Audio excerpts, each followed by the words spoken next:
Aujourd'hui, on va parler du recrutement interne et du recrutement externe. Donc d'abord là, le recrutement interne, il y a des avantages et des inconvénients dans les deux cas. En tout cas, ce qu'il faut dire par rapport au recrutement interne, c'est que ça peut être déjà un salarié qui occupe le même poste dans un secteur différent. C'est-à-dire là, à gauche ici, on va voir ou dans quel cas est-ce qu'on est dans un recrutement interne. Et justement, des fois, on est dans un magasin, dans un hypermarché par exemple. Il y a plusieurs secteurs, secteur frais, secteur sec, enfin, ou PGC. Et dans ces secteurs-là, il y a plusieurs rayons. Et donc, on a des salariés qui occupent le même poste comme des managers ou comme des employés libre service, par exemple, ou des hôtes ou hôtesses de caisse. Et donc, à un moment donné, on va avoir besoin dans notre équipe d'une personne. Et plutôt que d'aller recruter une personne en externe, on va aller chercher peut-être une personne dans un autre rayon qui fait qui occupe le même poste et qui pourrait grandement nous aider en venant occuper et remplacer la personne dans notre équipe. Après, ça peut être aussi un salarié de l'entreprise qui occupe un autre poste différent et qui a envie de changer un peu de métier. Donc ça peut être décelé lors des entretiens annuels avec la personne qui a besoin d'avoir un petit changement d'univers ou tout simplement une promotion, une personne qui évolue vers le haut. Par exemple, vous avez besoin d'un manager sur votre magasin, vous avez justement un adjoint qui était en vue d'évoluer au sein de votre magasin, qui est dans un autre secteur, pourquoi ne pas lui proposer ce poste-là? Donc c'est de la promotion interne. Après, bien sûr, tous les contrats pro et les stagiaires que vous avez dans l'entreprise sont considérés comme des recrutements internes si jamais vous faites appel à eux pour un poste qui a à pourvoir. Également, tous les CDD intérimaires qui ont déjà travaillé pour vous dans votre entreprise, si vous êtes amené à les recruter en CDI parce que vous avez un besoin actuel, on considère ça comme du recrutement interne également. Et enfin, dans les réseaux d'entreprises, ce qui est le cas de beaucoup d'entreprises en France maintenant, peut-être que vous avez un salarié qui est dans un autre magasin à l'autre bout de la France qui a demandé une mutation géographique, dans le sud par exemple. Et donc là, plutôt que d'aller recruter une personne externe au magasin, on va solliciter les autres magasins pour savoir s'ils n'auraient pas une personne disponible qui aimerait changer d'endroit et qui serait prêt à venir travailler pour vous en cas de besoin. Donc, quand vous allez faire appel au recrutement interne, il y a des avantages et des inconvénients. On va commencer par les avantages. Déjà, c'est qu'il y a peu de formation parce que déjà, la personne qu'on va recruter en interne, elle connaît l'entreprise, elle connaît peut-être même le métier, c'était juste qu'elle était dans un autre secteur. Donc déjà, il y a beaucoup moins de formation et d'adaptation à avoir. Bien sûr, il y a une connaissance du secteur d'activité, ça va avec la formation. Une personne que vous recrutez en interne, c'est une personne qui vous connaît, qui connaît l'entreprise. Donc le recrutement, il est beaucoup plus rapide puisque il y a des processus de recrutement des étapes qui vont sauter, notamment la découverte du candidat. Vous êtes censé bien le connaître. Donc déjà ça, au niveau du recrutement, c'est beaucoup plus rapide. Donc ça veut dire si c'est beaucoup plus rapide, c'est moins coûteux également.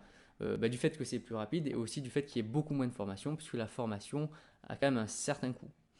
Euh, Également, principal avantage aussi du recrutement interne, c'est qu'on connaît la personne. On a une meilleure connaissance de sa personnalité et on n'aura pas de déconvenues ou en tout cas de mauvaises surprises, parce que des fois on a des personnes qui cachent un peu leur jeu quand on fait du recrutement externe, pardon. Et du coup là, le fait de recruter en interne, on connaît la personne par le biais de ses entretiens annuels ou tout simplement parce qu'on le côtoie au quotidien. Et également, principal avantage du recrutement interne, c'est que c'est un outil de motivation pour les équipes, dans le sens où on leur montre que s'ils sont motivés et s'ils sont performants, ils peuvent être voués à des perspectives d'évolution.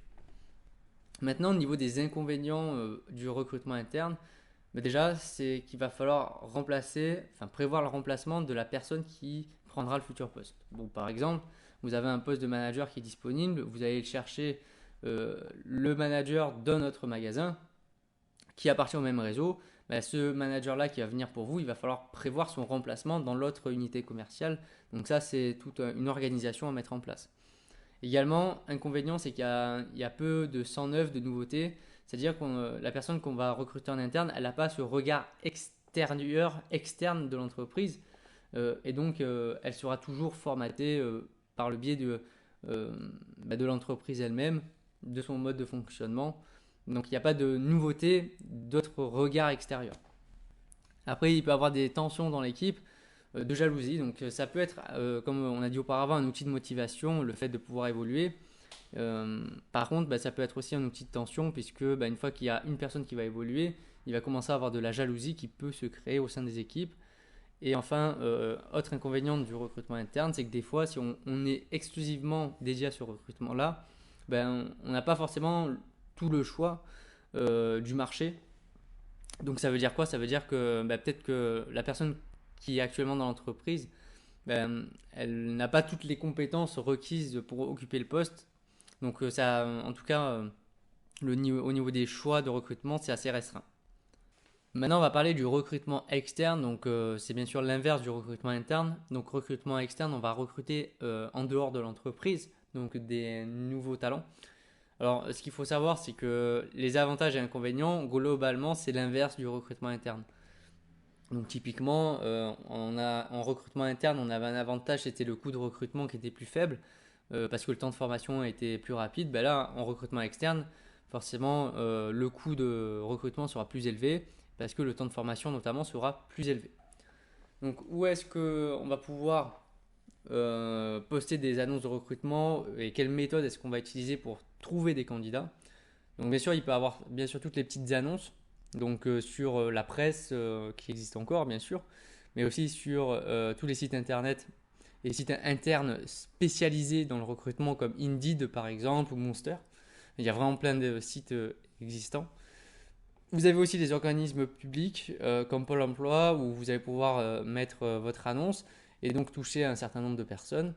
Vous avez ce qu'on appelle la cooptation. Donc la cooptation, c'est quoi? C'est le fait de faire appel aux connaissances personnelles de vos propres salariés actuels et de votre propre équipe. Parce que peut-être que tout simplement, avant d'aller chercher ailleurs, on va leur demander à l'équipe, est-ce que vous ne connaissez pas une personne dans votre entourage qui aimerait travailler et qui aurait ces compétences-là pour occuper ce poste? Après, pour recruter des nouveaux talents, vous pouvez aussi aller dans les écoles et universités. Donc là, l'avantage, c'est que vous allez aller rechercher des nouveaux futurs talents, des nouveaux futurs managers, par exemple, qui sont en train d'être formés et qui seront prêts à occuper le poste en sortie d'école.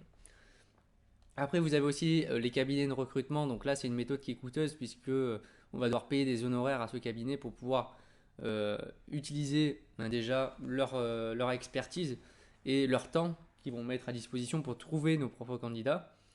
Et bien sûr, vous avez aussi maintenant les réseaux sociaux professionnels comme LinkedIn qui permettent de trouver facilement des candidats.